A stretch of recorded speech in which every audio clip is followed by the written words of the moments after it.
Welcome back, everyone. For today's video, we are back, and once again, we are going to be playing against one of the new bots on the site chess.com. Now, the bot in question that we're going to be playing against is the Yoko Ono War is Over bot. Now, for those of you guys who are unfamiliar, there was a very recent short put out a couple of weeks ago on YouTube. It is called War is Over. It features some of the music from Sean and Yoko Lennon. It's a very, very good piece to watch. I definitely do recommend it if you haven't checked it out. The link will, of course, be in the description to this video, so make sure that you check it out if you haven't already. But now back to what we're doing. Now, what you guys will obviously notice without me even jumping into playing the actual bot is that we have the set featuring completely white chess pieces.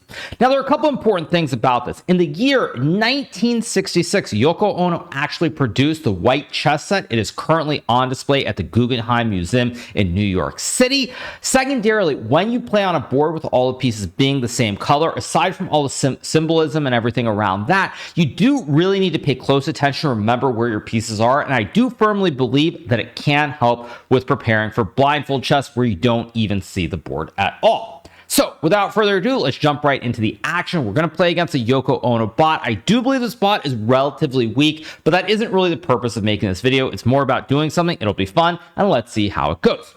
So we're going to play the first game. I am going to play with the white pieces. Really, the only way to make the distinction between where the pieces are is specifically the king and the queen. Specifically here, you can tell my queen is on this square, meaning that I have the white pieces in this game. So off we go. First game, let's go. So I have the white pieces, and I'm going to open with the move pawn to e4. So we get the move pawn to e5 here, and now I'm going to play the move bishop to c4. Now, I'm not really going to go for a four-move checkmate here. We get knight to f6, which pretty much prevents it. Both queen to h5, the knight would capture the queen. If I go queen to f3, the knight is in the way of the checkmate. So I'm going to go d3, push the pawn, guard this pawn from being captured, open up the diagonal for my bishop. Let's play bishop to g5.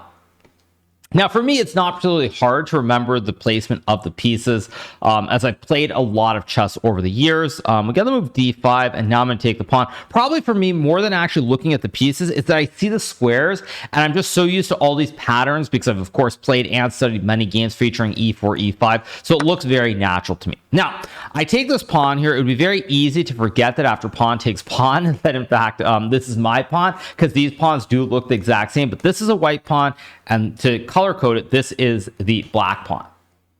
So we get bishop g4 here, which now hits my queen on d1. I believe that if I take the knight and black takes my queen, I take the queen, you take back, I take back, I'm up by a piece, so let's take. Bishop's on pre, I attack the queen, we get takes, I'll take the bishop. Now I'm simply up a piece here. I have 3 minor pieces to black's 2 minor pieces with the knight and the bishop. I see the comment here which says, imagine piece, think piece, spread piece, act peace. Together, we are creating a world of peace, love, and freedom by being conscious of the power of togetherness. So I'm going to play the move bishop to b3. The reason I'm going to play this move is I guard the pawn from being captured by the knight. We get h5, excellent move. Rook guards the pawn targets my queen, and now I'm going to drop my queen back to d1. Now, at this point, I am up a piece. I have 2 knights and a bishop. My opponent has a bishop and a knight, so I'm currently up a piece. What I want to try to do here is eventually trade off pieces. Now, queen g5 is a very sneaky move because black is targeting this pawn on g2. Since I have 1 extra piece here with 3 minor pieces versus 2, I'm going to play the move king to f1. We get castles, and now I'm going to play the move pawn to c3, trying to kick this knight out of the center of the board. So we get knight takes bishop. I will take back. I now attack the pawn on this open A file. Get c6. In fact, actually, now that I'm looking at the position for a split second, I forgot that this pawn is actually my pawn, whereas this is the this is the black pawn. This is the white pawn. For a split second, I thought these were both black pawns. So we get c6. I will just take the pawn here. My queen still guards the pawn from being captured. Queen f5. Okay, I'm going to play the move. What do I want to play here? I think I'm going to play the move queen to f3. Queen still guards the pawn. I'm trying to trade off pieces here. Let's trade the queens. We'll get rook takes queen. I'll move the king, attack the rook here. We get the move rook to d6, and now I'm going to take the pawn on a7. Here I'm up a piece, although I do have these 3 pieces that I have not brought into the game yet. Let's start by developing the knight, targeting this pawn in the center. Get e4. Let's go here. Knight guards the pawn from being captured. Let's take the rook. Get g5. Okay, I'm going to move my rook here to guard this pawn. I'm going to take this pawn on b7 next. Let's take with check. Pawn guards the rook. Rook guards the pawn. Get king d6. And now I'm going to play the move rook to d7, checking the king again. King will slide over. I'm going to push the pawn. Rook guards the pawn. Now it's a matter of pushing the p with these two pawns going very, very quickly up the board in a hurry. Let's play rook to d8. Pawn guards the rook. Rook guards the pawn. Let's take the rook.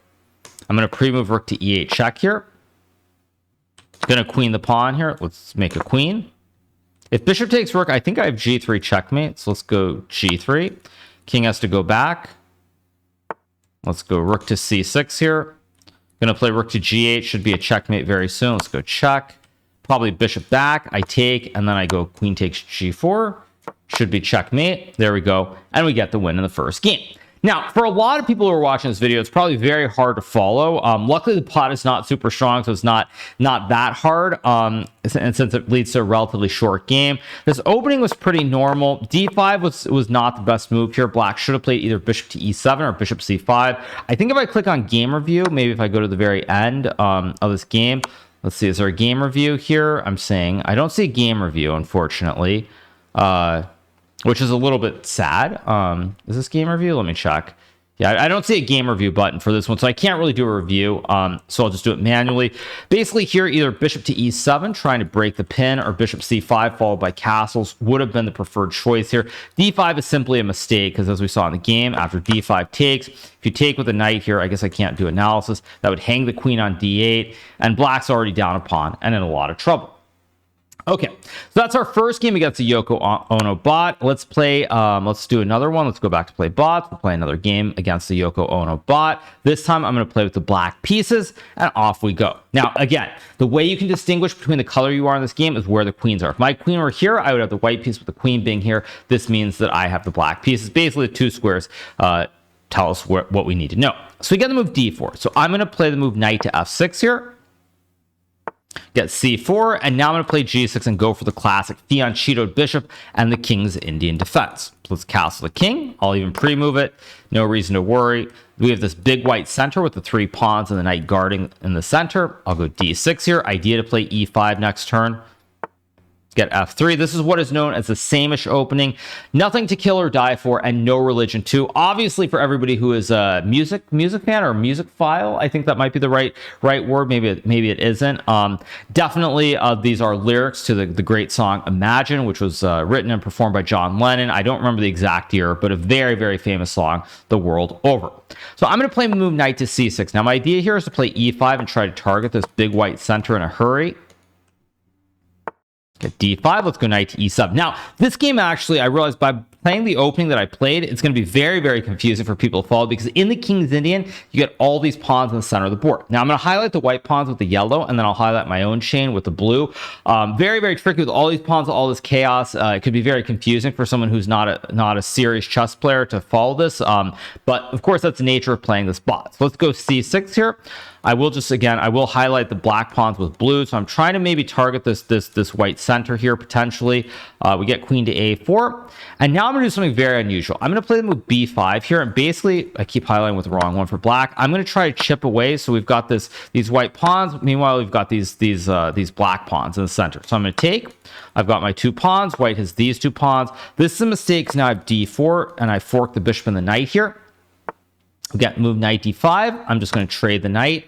After takes, I will simply take back on e3. We get takes. Okay, so I take. These are all my pieces. We'll get queen d4. Okay, let's take the pawn. Now I've got the queen guarding the knight. Bishop hits the queen. I have rook to e8 here, discovering the queen on the open file. And now I should be close to winning. We got bishop d3. I will simply, I want to stop white from castling. I don't know if there's an easy way, so I'm just going to go bishop to f5, overloading the queen in the center. I'll take back, checking the king. Now I've got these great bishops on the diagonals, bishop on this diagonal, bishop on this diagonal, but I do have queen to e3, knight guards the queen, and I think after bishop d4, it's just a classic AA battery checkmate. The king here, I think, is just stuck. We go here, and that is a very, very clean checkmate.